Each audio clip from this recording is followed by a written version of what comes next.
Good morning, everyone, and welcome to Collyer Bristow's Financial Services Spring Update Seminar. I'm very pleased to have with me today my partner, Nigel Brahams, who is going to update us on Brexit and the impact that's having and where we are at the moment in relation to financial services. Well, now that we are outside the EU, I'm also very pleased to welcome Hanif Virji from Vivadum, who will update us from a market perspective on Libor transition and what issues he sees arising as we move through that over the course of this year. And I will then be talking about ESG and financial services on the back of what seems to me to feel quite a lot like a tsunami of information and update in relation to ESG over the last few weeks. We will be taking questions at the end. If you just put your questions on the way through into the chat, the Q&A function, sorry, the Q&A. And we will be sending those the slides afterwards as well. So you'll get through the slides and perhaps some other content as well after the webinar. We'll also be sending around a video. So on that note, I'll pass over to Nigel, who can update us on Brexit.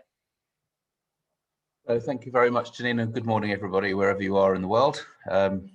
It's good to know there are so many people listening to what we have to say. So, next slide, please. So I'm going to talk today principally about the impact of Brexit on financial markets, though I'll allude to certain other areas of financial services as well. But my prime area of interest here is really financial markets, and particularly the impact sort of post-MiFID II and post-Brexit. So next slide, please.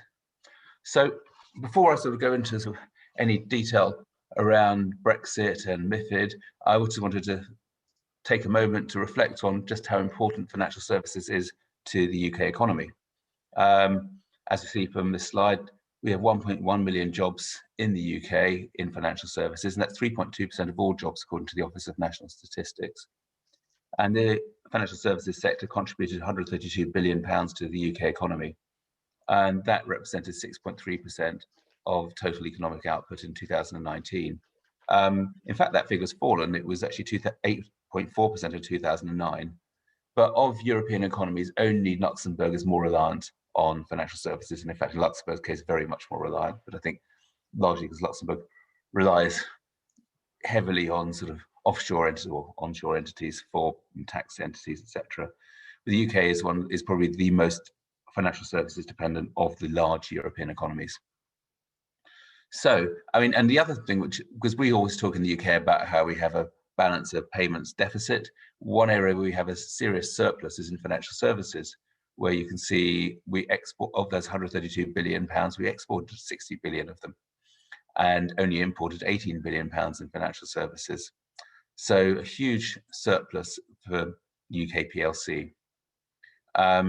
Interestingly, during the pandemic, financial services has been somewhat less affected than other areas of the economy, with fewer people going on furlough compared to the wider economy, maybe in part because most financial services jobs can be done from pretty much anywhere, it turns out, despite 50% of the sector being based in London. So next slide, please.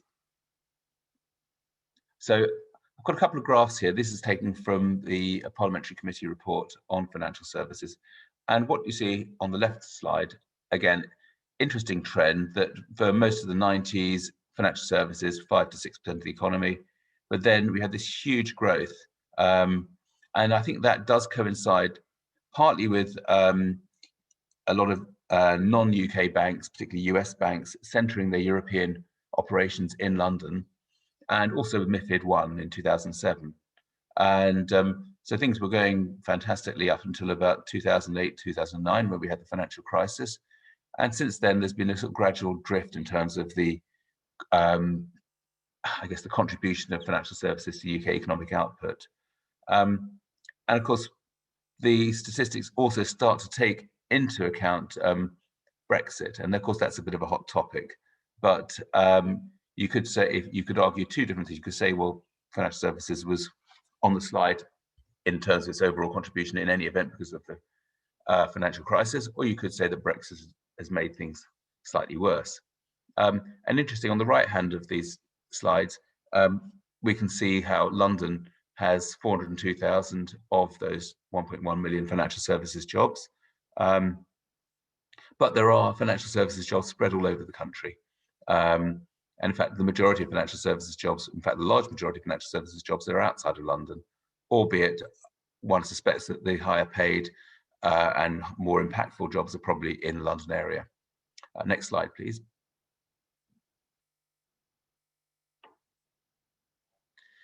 So I guess in the words of Joni Mitchell, you don't know what you've got till it's gone.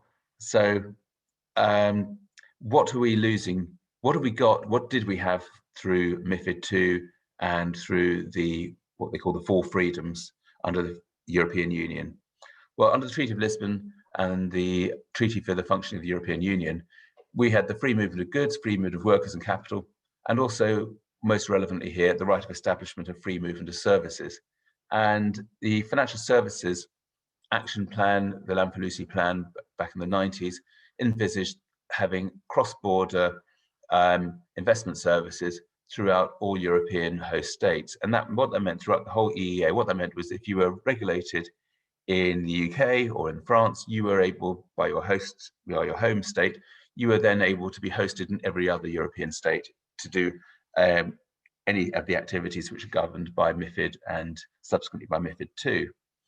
And MiFID II and MiFID were, or are, for most of the rest of the other 27, are maximum harmonization regime directives. The idea being that there's a single investor protection regime covering matters such as client categorization, suitability, best execution, and conflicts of interest. So a very broad financial services regime right across Europe, and the UK was very much at the heart of it. So what's happening now? Next slide, please. So we've had Brexit happen, or rather Brexit happened obviously just over a year ago, but we had the transitional period which only ended at the beginning of this year. And at that point, the UK became what's known as a third country. In other words, it was outside the European Union and the European Economic Area. And very significantly, financial services were not included in the much heralded UK-EU Trade and Cooperation Agreement, or TCA for short. As a result, UK firms lost their right to passport into the European Economic Area. And if they wanted to do business in the UK, in the European Economic Area, and to trade there, they would have to open a branch within an EEA jurisdiction. So, I mean, in a way, what's been anecdotally from talking to people in the financial services markets, particularly in the larger institutions, our understanding is that well, businesses don't wait for laws to happen and situations to change. They prepare in advance.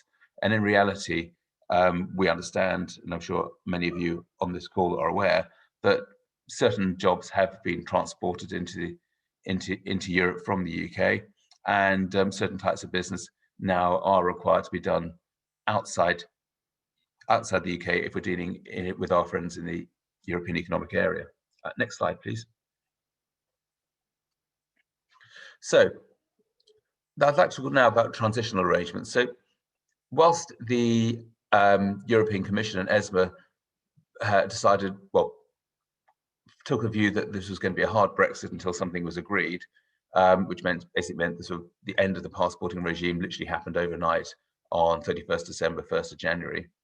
For EEA-based firms, the FCA took a slightly more measured approach, and they've created what they call temporary permissions, two temporary transitional arrangements. So something called an FCA temporary permissions regime, and something else called the financial services contracts regime. Generally, I've had more dealings personally with the temporary permissions regime, or TPR. Under this regime, financial services firms who were based in the European Economic Area and have been working in the UK have a 3-year slot in which a 3-year period during which they can carry on doing business in the UK under the same basis as before, and they're given what's called a landing slot in which they can make what's called a Part 4A application. This is part of Part 4A of FSMA to become authorised within the UK, authorised by the FCA.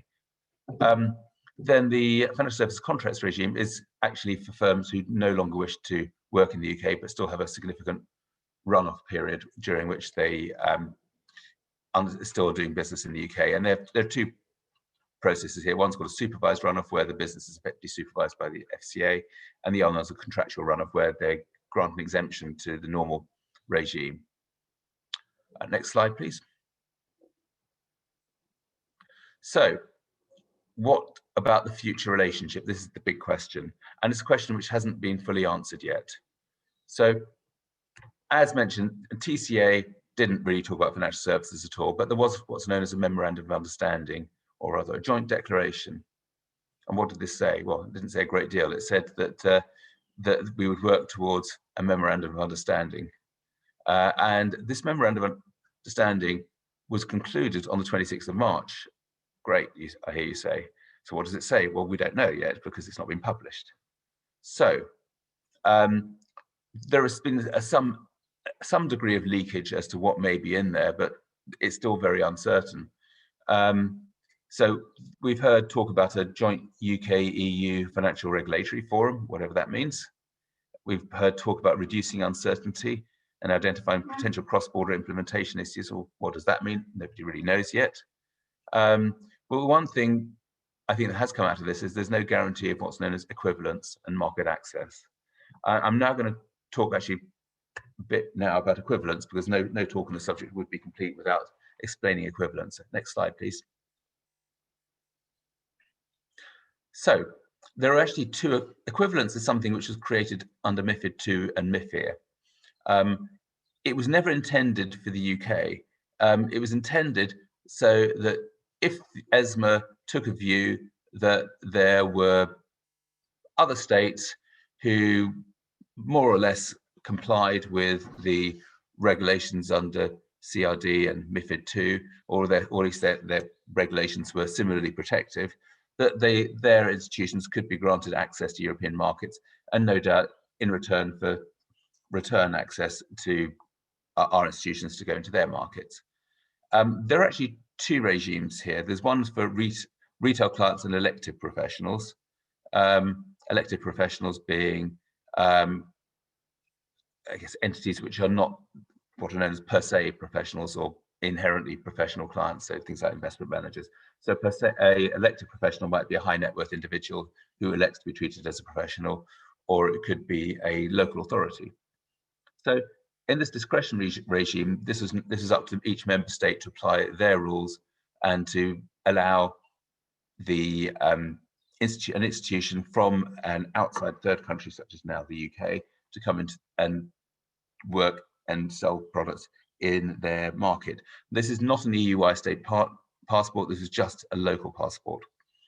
The one which gets more attention and is significantly more important to UK PLC is the regime for what are known as per se professionals or eligible counterparties. These are, I guess, investment professionals, big investment managers, market makers, trading firms. This is what's known as a non-discretionary regime, which means that it's applied by ESMA. It's a cross-border regime. There's no need to register a branch in a member state.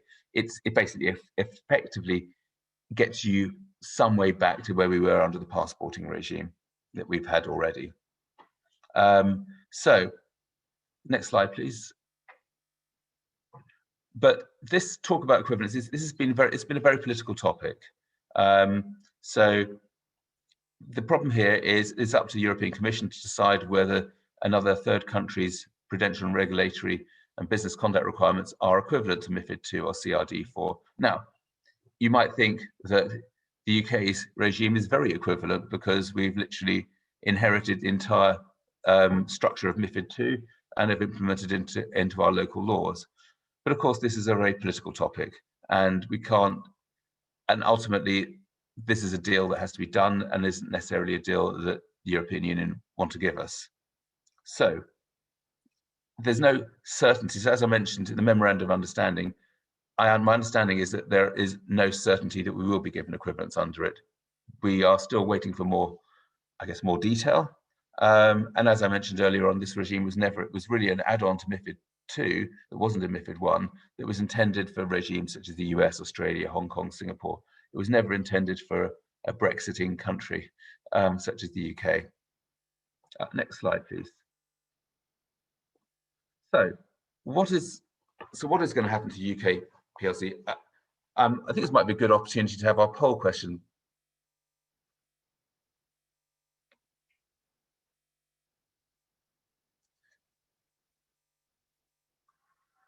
So will Brexit be good for UK financial services?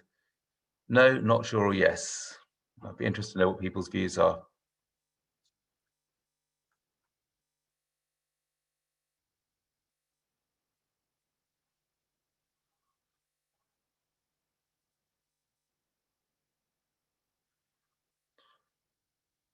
I don't know how long we need to give this. So now, joking aside, well, this is a pretty clear 13% say yes, 27% aren't sure, and a resounding 60% say no, Brexit will not be good for UK financial services. And so thanks very much for that. We can close the poll. So joking aside, intentionally left blank. Will Brexit be good for UK financial services? Are there any opportunities? Is there any upside? Last slide, please. So I'm trying to put on a more, I'm not giving the impression of somebody who's massively enthusiastic about Brexit, having spent 20 years of my life working in financial services firms who were very plugged into the European system. I do find Brexit a bit of a challenge. But I think there are some opportunities for the UK to go its own way. As those of you know me well will know, I have a big interest in cryptocurrencies and blockchain. I think there is an opportunity here for the UK. And interestingly, the announcement yesterday of the Central Bank Digital Currency Task Force shows that the Bank of England and Treasury and our government do see some opportunities for us here to go our own way and become a leader in cryptocurrencies. Quite how much this will offset the loss of access to European financial markets, I'm not sure, but it is an interesting development, and I guess it's in line with other independent financial services hubs such as Singapore and Switzerland. The other area which is of some interest is the listing rule changes under the Lord Hill's recommendations. And there was an acknowledgement that the UK is not the most competitive place in which to do a listing. Only 5% of global listings last year were done in the UK. We are massively outstripped by New York. So there's some suggestions here to make the UK a bit more competitive.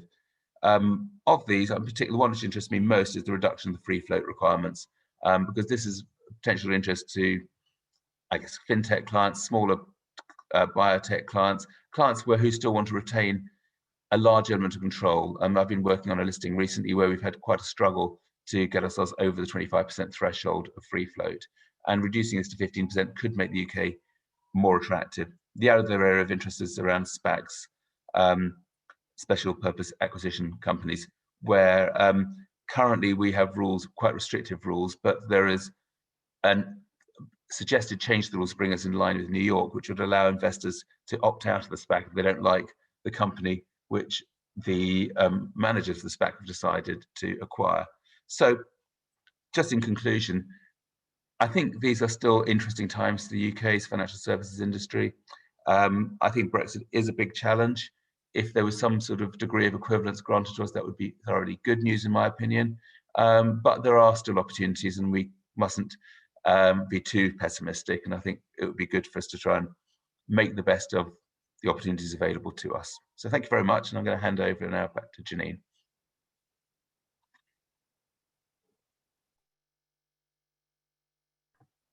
Thank you very much, Nigel. That's very interesting indeed. And we can now hand over to Hanif, who's going to talk to us about Libor transition. Janine, thank you very much. Good morning, everyone. Libor transition, as we know, is a very broad topic, and I'll try and cover the potential areas of dispute as much as I can within the time frame. If I could have the next slide, please. We know that the publication of Libors for all currencies and maturities are set to stop. Now, there are a couple of different dates. For sterling, the most important date is the 31st of December 2021. That I call the cessation date. Now, it's only 254 days away from today, and that is not a very long time for the amount of work that needs to be done before Libor disappears.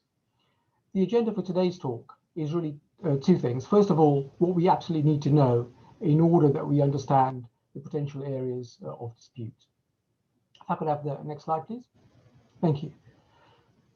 The first thing is that Libor is a term rate, as we know, and therefore we know it as a forward-looking rate. And the reason why we term it that way is that we know the amount of interest that's to be paid at the end of the period. We know how much at the beginning of the period, therefore a forward-looking rate. Now, SONIA, its replacement in sterling, is a backward-looking rate. And the reason why it's called that is because SONIA is an overnight rate. It requires daily compounding until the end of the interest period before you know how much interest is to be paid. You need to know the daily SONIA all the way to the end, therefore a backward-looking rate. If I could have the next slide, please. Now, the other difficulty is that LIBOR and SONIA are not the same number. So we can't simply replace LIBOR with SONIA in a contract. It would give a different answer. It wouldn't be what the parties intended when they entered into the contract. So this difference has to be accounted for, and it's generally known as the credit adjustment spread, or CAS. We'll come back to the CAS and the difficulties that it poses, but I just draw your attention to the chart there. The green line is the difference between 3-month LIBOR and SONIA on a daily basis over the last 5 years. You can see it fluctuates quite a bit from negative number that's around the time of COVID to a very large positive number. And somehow we need to distill all of that historic information into a single figure that can be transplanted into contracts. If I could have the next slide, please. So straight on to potential problems going forward once LIBOR disappears. Now, many loan agreements, not all, a large minority don't have them, but most have fallback clauses. And what these are is, what happens, how should the contract be dealt with once LIBOR disappears? Now, in my view, all of the typical fallback clauses have issues with them, but the one that I wanted to focus on today is what's known as the cost of funds fallback. What the cost of funds fallback says is that once LIBOR disappears, whatever rate the bank or the lender has to pay to lend the funds it is lending to the borrower, that is the rate that will be the replacement rate for LIBOR. So it will go from LIBOR plus margin to cost of funds plus margin. There are at least 3 big issues, I think, here. First of all, it is extremely difficult for a lender to calculate what its cost of funds are. It has a diverse set of capital from which it lends its money. It has bond markets, interbank lending, customer deposits, and you have to take all of that into account in order to calculate what its cost of funds is for a specific loan, for that amount, for that loan period, and for that amortizing structure. I would say actually it's near impossible for it to calculate it. So that's the first issue. The second issue is actually lenders typically want to keep their cost of funds a secret. It's market sensitive information, and whether the lender's cost of funds is below LIBOR or above LIBOR, either way, they would want to keep that confidential.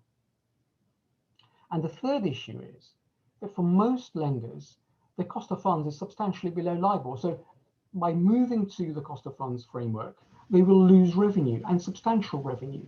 Now, I've done some rough calculations for Lloyds Bank, and their cost of funds is LIBOR minus 86 basis points, I estimate. So borrowers who have cost of funds fallback clauses can potentially use it as a negotiating strategy to transition from LIBOR on slightly better terms than they might otherwise. The one thing I would add is each cost of funds fallback clause is different, and it requires a legal analysis to determine how it will work. If I could have the next slide, please. Now, we talked about the CAS, the credit adjustment spread, and the fact that it was volatile, it changed, it wasn't a constant number. ISDA, the Swap Dealers Association, have suggested that the way to calculate the credit adjustment spread is by looking at 5 years worth of data and averaging it using the median. Now, I would say a couple of things about this. First of all, there is no science to 5 years. It could well have been 7 years, 10 years, or quite frankly, 3 years.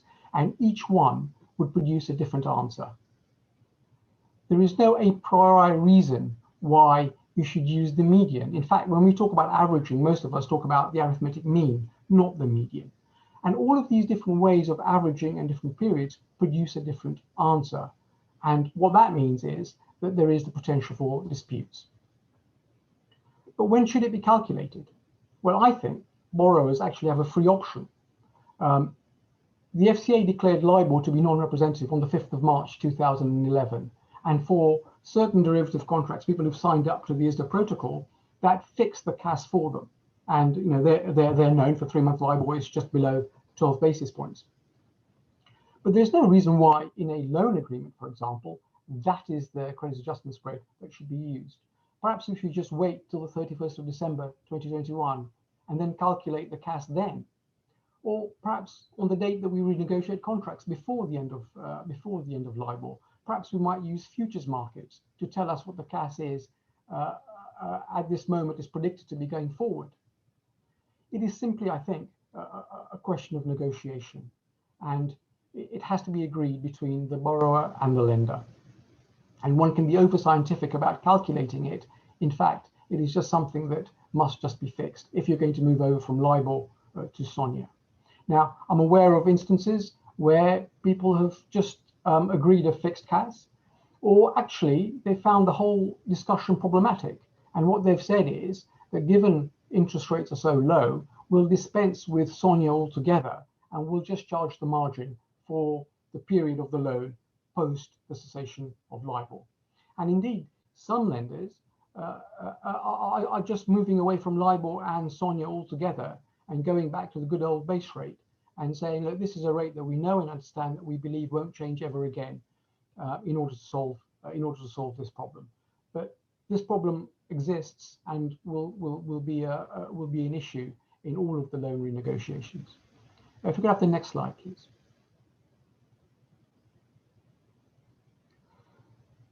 There's a question about timing. Let's just think about what happened. In around July 2017, the FCA announced its intention to stop the publication of Libor at the end of this year, 31st of December 2021. And yet, having made that announcement, transactions were done linking to Libor, whose maturities were beyond the 31st of December 2021, beyond the cessation date. Now, some counterparties will have been well aware of Libor stopping, but many counterparties won't have been aware. They just are not focused on the financial markets. They are focused on their day-to-day business. So the question arises, were these products missold by financial institutions who knew Libor was going to stop and yet continue to issue Libor products? Consider interest rate swaps, where a borrower pays a fixed rate of interest and receives Libor. Interest rates have fallen, so these swaps will be out of the money for borrowers. And it would be in their interest to have these swaps cancelled, or at least their break cost negotiated downwards by using an argument such as the one I've outlined. And caps would be near worthless given the fact that their interest rates have fallen below the cap rates. But again, these sorts of issues need legal analysis, and it's a point that can be used in negotiating contracts. If I could have the next slide, please. Often people forget about fixed rate loans when we talk about Libor, because what has fixed rate loans got to do with Libor? Well, one answer is that it's nothing, and in some fixed rate loan agreements, that is the correct answer. But for many fixed rate loan agreements, the break costs associated with the refinancing are calculated with reference to the Libor swap curve. But if the Libor swap curve no longer exists, then how will those break costs be calculated in those instances? Well, it'll be incalculable. So a surrogate method has to be applied in order to calculate the break cost. To what extent is it allowable to just arbitrarily, in a sense, use an alternative method to calculate the break cost, which wasn't documented for? Again, a legal question, but the answer to which might be that either they can't calculate it, or perhaps they have to be generous in their calculation. And certainly they have to document precisely how they came to the answer that they did. Again, issues that will need legal analysis specific to the contracts that have been signed. If I could have the next slide, please.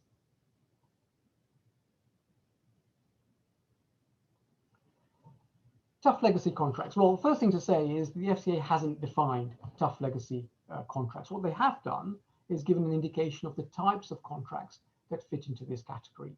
And the types of contracts really fall into two categories. The first category is where actually a forward-looking rate cannot be replaced with a backward-looking rate because the product wouldn't work. There's no technical way of doing it. Libor cannot be replaced with SONIA, and that's a difficult problem. The second category is where the FCA feels the customers won't be able to understand the complexities of a backward-looking rate, daily compounding, a rate such as SONIA.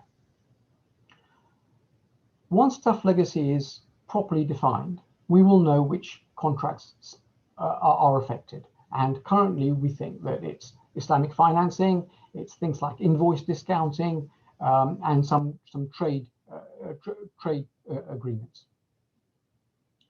And so they've come up with a concept of synthetic Libor. The first thing to say about synthetic Libor is that though it has the word Libor in it, it is not Libor as was understood under the agreements. There won't be any banks probably giving quotes which will then be averaged in some sense. So to what extent can synthetic Libor be used in these contracts, even though it has the word Libor in it? Perhaps they can, perhaps they can't. But if we look at Islamic financing, and this is an enormous market in England, in the United Kingdom, but also in the Middle East, which to a large extent is English law. Some structures simply can't tolerate a backward-looking rate. They fall away. That the Islamic structure does not work. And for these contracts, they have to be consensually restructured. There is no alternative. If they are not restructured, there will be a dispute because it will simply not be possible to calculate the interest that is required in order to determine the cash flows under those contracts. It is inevitable that there will be disputes. If I could have the next slide, please. Finally, I know I've gone through this rather quickly. It's an enormous topic with very many areas of potential dispute. But backward-looking rates are actually quite complicated. In essence, it's simple. It's just daily compounding until you get to the end of the interest period. But in practice, it's difficult. With Libor, we knew exactly how to calculate interest. It's there in the second bullet point. It's the amount of borrowed multiplied by the time for which you're borrowing it and multiplied by the interest rate that's applied to it. Well, that's nice and easy. Now, it's this equation that I have in the third bullet point. That's taken straight out of the Loan Market Association exposure draft. And it needs to be explained. Lawyers have to understand it. Lawyers' clients have to understand it. And quite frankly, quite many bankers have to understand it. It isn't a straightforward process. And it is this equation that's really causing the problems with other more complicated products beyond the loan market. Now, I know I've gone through all of this extremely quickly, but no doubt there'll be very many questions at the end that we can take. But I'll leave it there for now, other than to say that I've referenced various articles, and no doubt if you contact Collyer Bristow afterwards, we can make those articles available to you. Thank you, Janine.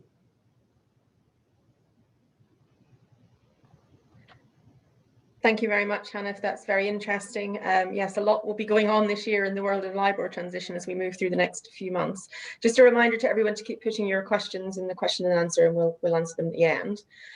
So now it's on to my slot. I'm going to be talking about ESG and financial services. It's a huge topic and I have 15 minutes, but the reason I wanted to talk about it today is I've seen there's been a huge swell of interest and publications and initiatives that have been going on over the last few months in this area. And what seemed to me to be a developing picture based on 20 years plus of resolving disputes in this area was that there was certainly a storm brewing potentially behind all this activity in relation to, in particular, ESG investing as a sort of broad subject, which is what I'm going to focus on today. But yes, I hope you'll find it interesting, but my main focus will be to identify potential areas where potentially problems may occur if people are not careful in the way that this next period, when this has become such an issue in the forefront, is managed. So next slide, please. So first of all, just to highlight, and this is a very general slide because it's a very general subject, which in my view is one of the dangers inherent in the sort of focus of activity at the moment. So we talk about environmental factors and the need to be conscious of those when investing or putting together products claiming to have ESG credentials of a particular kind, is people immediately think climate and climate change focus, but there are obviously lots of other potentially damaging environmental issues going on as well. If you're looking at investing in whether it's equities or bonds, this is now starting to become much more all pervasive. The need to be demonstrating that products that you're either asking people to invest in, or if you're a company seeking investment yourself, the need to be aware and disclosing information about not just climate risks, but other environmental risks as well. There are interesting questions in relation to whether they're just financial risks or whether they're non-financial risks now also need to be disclosed.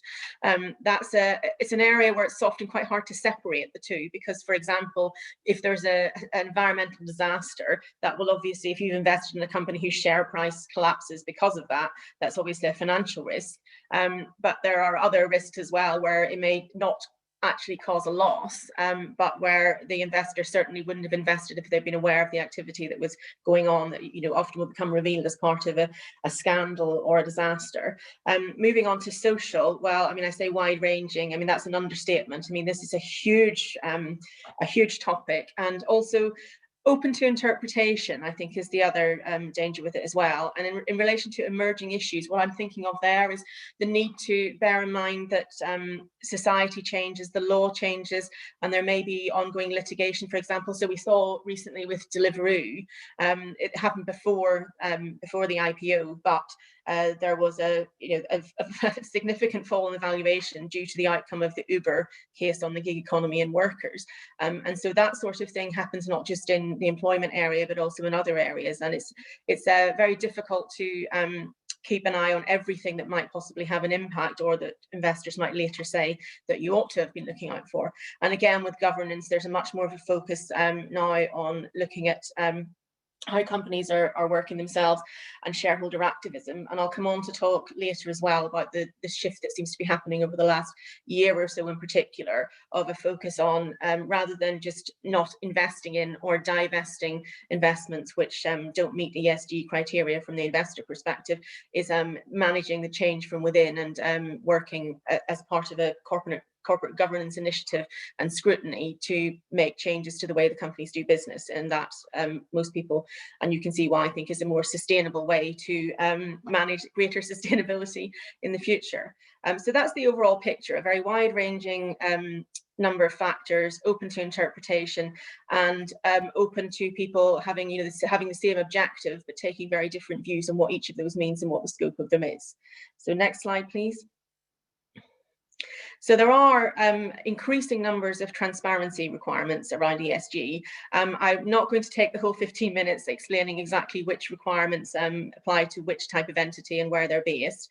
I've just sort of given examples, really. Some of it, quite a lot of it actually comes from existing companies legislation, which has been added to in the UK, which requires directors to make various disclosures as part of their financial reporting and their accounts. The extent of the disclosures differ. The extent of the disclosure required differs from company to company, with a general drift towards the larger you are, the more influential you are in society as a company, the more you will have to do in order to explain how you have taken into account everything you're meant to in relation to ESG. And there is a requirement in the Companies Act specifically to consider, as a director of a company, what the impact of your business is on the community and the environment. So it stems from there, but obviously it's become much wider ranging now. And the FCA is also now requiring much more detailed consideration of disclosures in relation to the task force on climate related financial disclosures, and asking firms who are regulated by them to make sure that they have complied with what's required there, which is much more detailed. So that's the general idea, is that directors at all levels are required to think about the principal risks and uncertainties and the effect on the community and the environment, and to report on those as part of their usual reporting requirements, with some additional requirements for listed companies and larger entities. So next slide, please.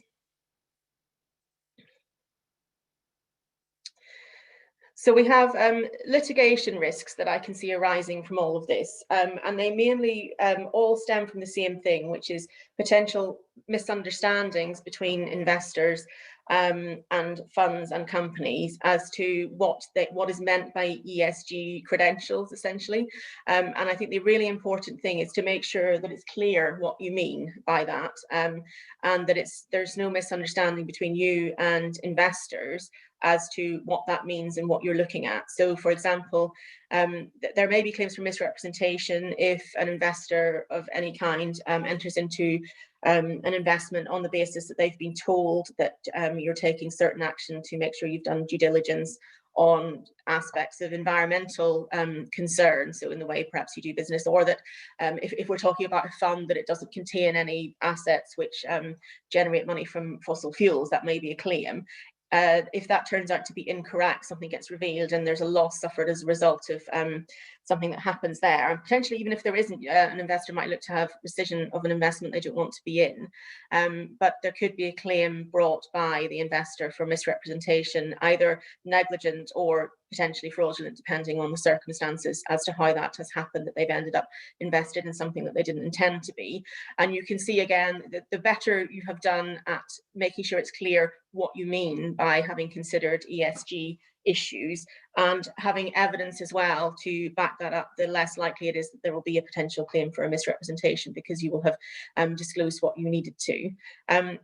Specific types of claims in relation to listed companies under Section 90 and 90A of the Financial Services and Markets Act. So those are essentially, Section 90 is a prospectus claim. So if something is not disclosed in your prospectus that should have been, or there's something misleading in the prospectus and the investor enters into the investment on the back of that, then they may be able to bring a claim, a shareholder action.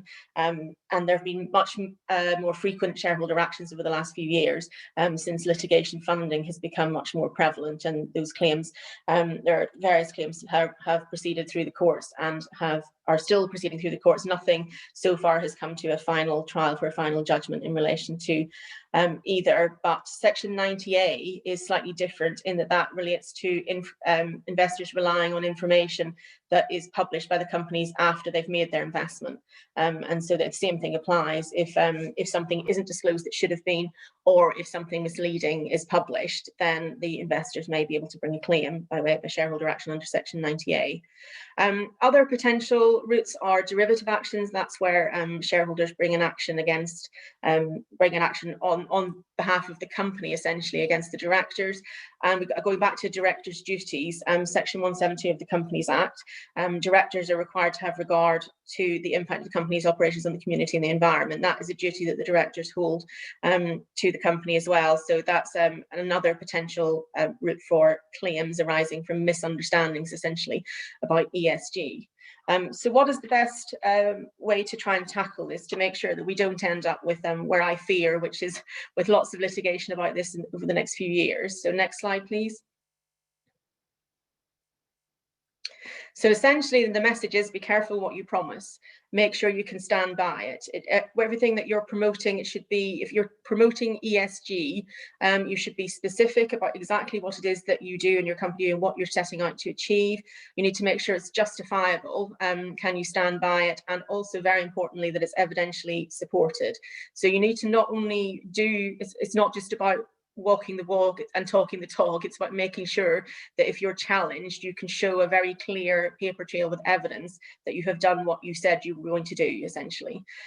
It's very important to have consistency throughout documentation to make sure there's no potential for misunderstandings as to what you're talking about. So just talking about the huge scope of ESG, as I was at the start, where there's clear potential for people to think that you're thinking about something that you're not. So you need to make sure it's entirely crystal clear and consistent throughout all the documentation that may be relevant or may be sent to investors, that exactly what you're talking about. So when you say you have checked, for example, you've made sure you've done your due diligence to make sure a certain type of business is not involved anywhere in the portfolio, what do you mean by that? And is there a clear net around it? For example, is it clear what you mean by the scope of the search that you have done, essentially? And how are you updating that as well? Are you going to update it?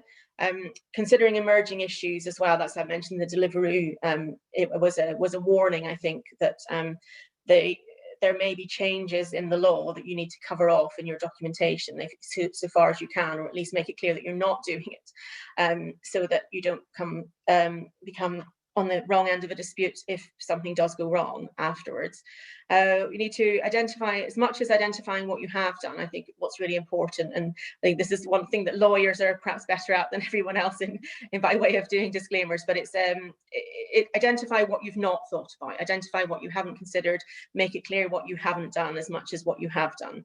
That way there can be no misunderstandings later.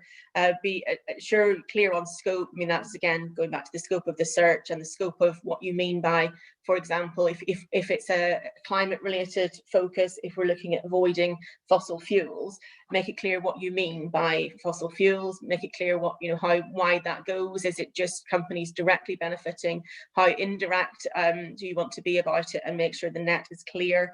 And then just another warning, so the change from the attitude which some companies still take, some investors still take, of just not holding or getting rid of assets that they don't feel meet their own ESG profile, to trying to change from within and becoming activist.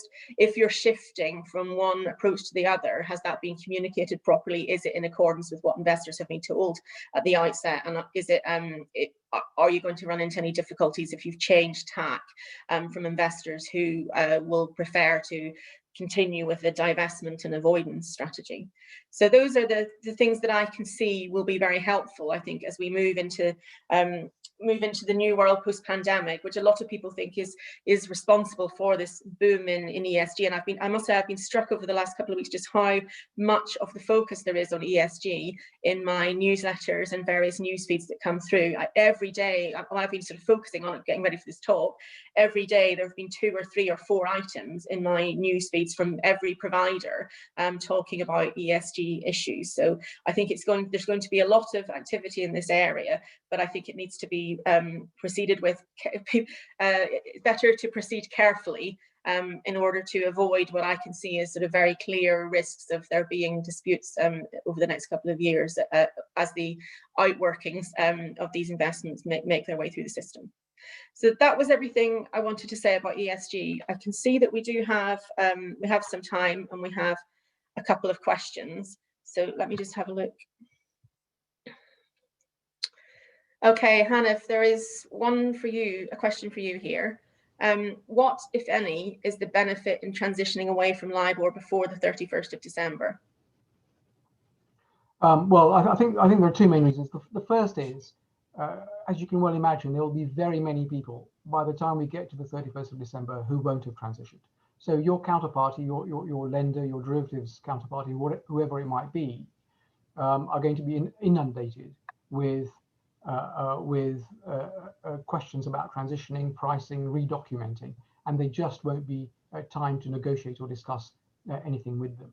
So the first advantage is do it early, because there is time to negotiate, discuss, and understand, and actually repaper the agreement. The second is that I suspect as we approach the cessation date, counterparties will have less and less flexibility to enter into bilateral negotiations, because they will have so much to do in ever declining amounts of time. And I suspect what will happen is that there'll be a menu of options, and you'll have to just take one of them.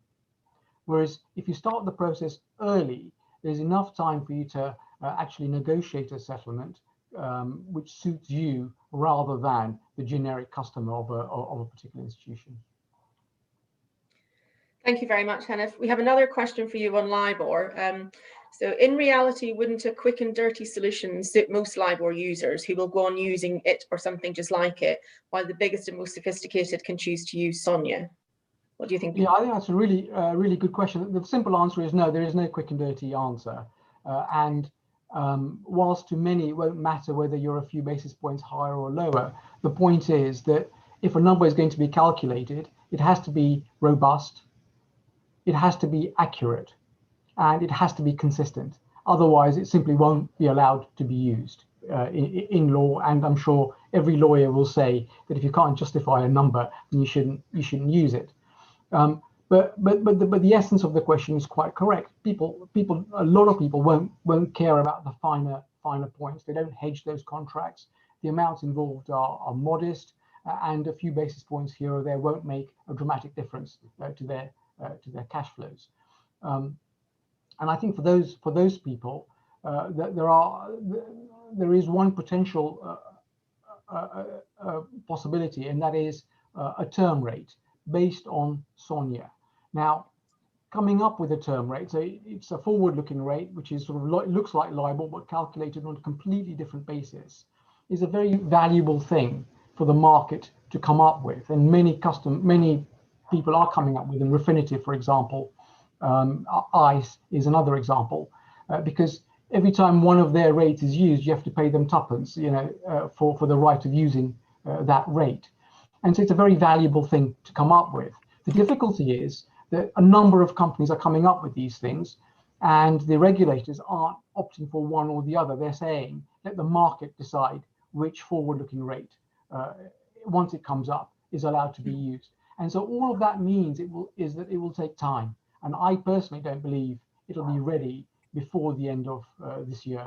But I do believe, in sterling at least, there will be one forward-looking rate available that is accepted by the market, but it'll be in 2022 that is accepted. For dollar LIBOR, I would just say that the problems there are much more difficult, but I won't go into why. Thank you very much. We've got another one for both you, and let me just have a look. So we've got discussed both LIBOR and Brexit today. What implications do you think Brexit may have on affecting LIBOR transition, where customers and suppliers are situated within the EEA? That's a very interesting question, isn't it? You and I discussed it before. I'll let you take that, Hanif, I think.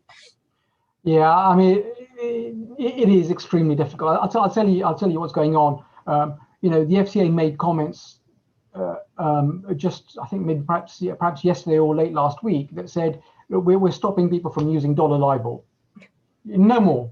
But the fact remains, actually, they have no jurisdiction to make that statement for customers whose dollar LIBOR contracts are under New York law. They're not a regulator of American contracts or European contracts. So yes, there is this multi-jurisdictional problem, and I think it's beyond me. I'm not a lawyer to be able to discuss the implications of it. But you're right. There are going to be problems.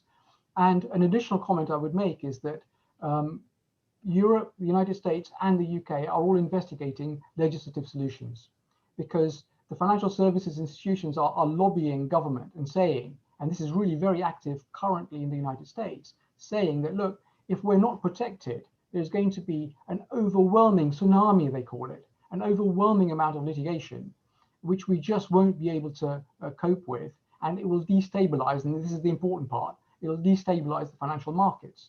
New York has passed a legislative solution, so under certain circumstances, if the transition falls within certain criteria, you cannot sue the financial institution. For New York, they now want to expand it to the whole of the United States. The difficulty is that the Americans, the Europeans, and the British are following slightly different routes of legislative solution. So you may well say that if you're a UK company and you fall within certain criteria, you can't sue your lender, let's say, or your swap counterparty. But under the same transaction, if you're based in Europe, you might be able to. Yeah. But if you can, then which courts, which law, and I'll leave that to Nigel and to you, Janine, to talk about, because that's beyond my understanding.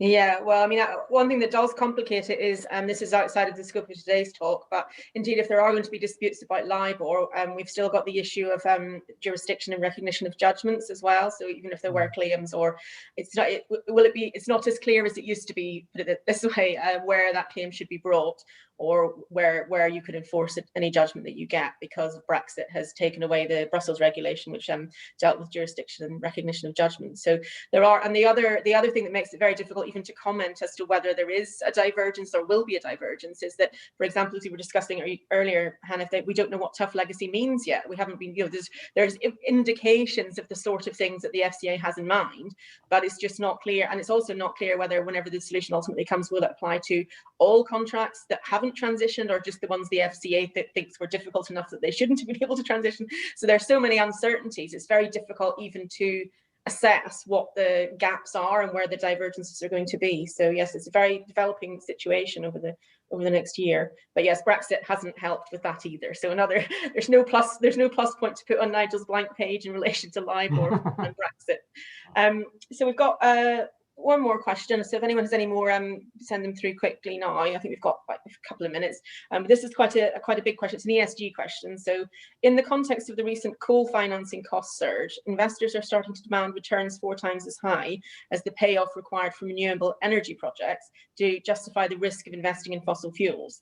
So as great as that is for the environment, do we think that this will have a significant impact on the economics of oil and gas projects globally?